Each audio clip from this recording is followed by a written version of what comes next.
Today we're going to be working on our loom, and as you guys remember, we worked on our painted plate using concentric circles going all the way around, and then we went back in and we added pattern. Our goal and our objective today is to create our loom, which is what people use to weave with. And looms come in all sorts of different shapes and sizes. This is a very small one. It's a radial one, which means it's going to go around in a circle.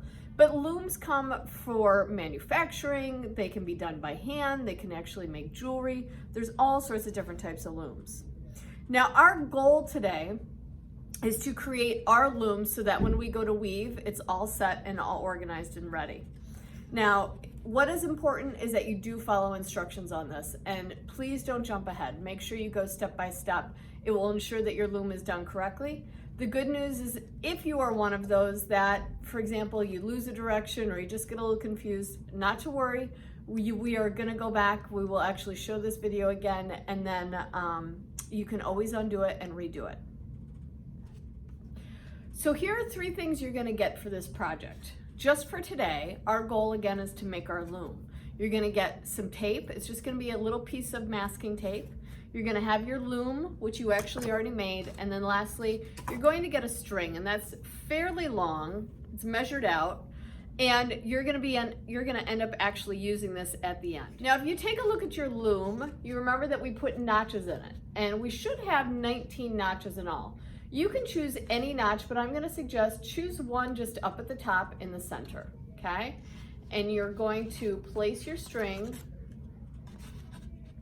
right in between. So you've got the long tail in the front and the shorty in the back. Then you're gonna take that little piece of masking tape, and this is gonna actually pin your loom down.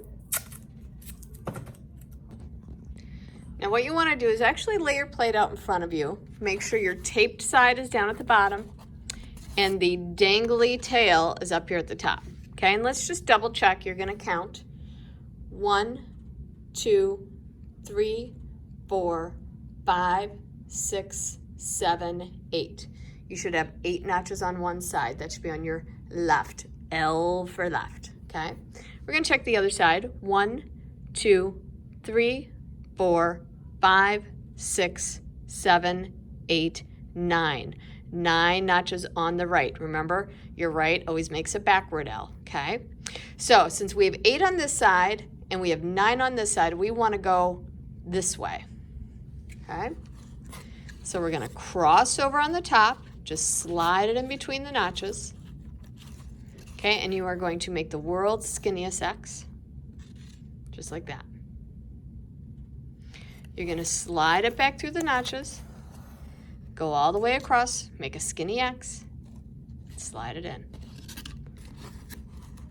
Coming through the top, all the way down. Next. Keep going around. No need to go fast. Don't forget, if you make a mistake, not a big deal. And I just kind of keep turning it.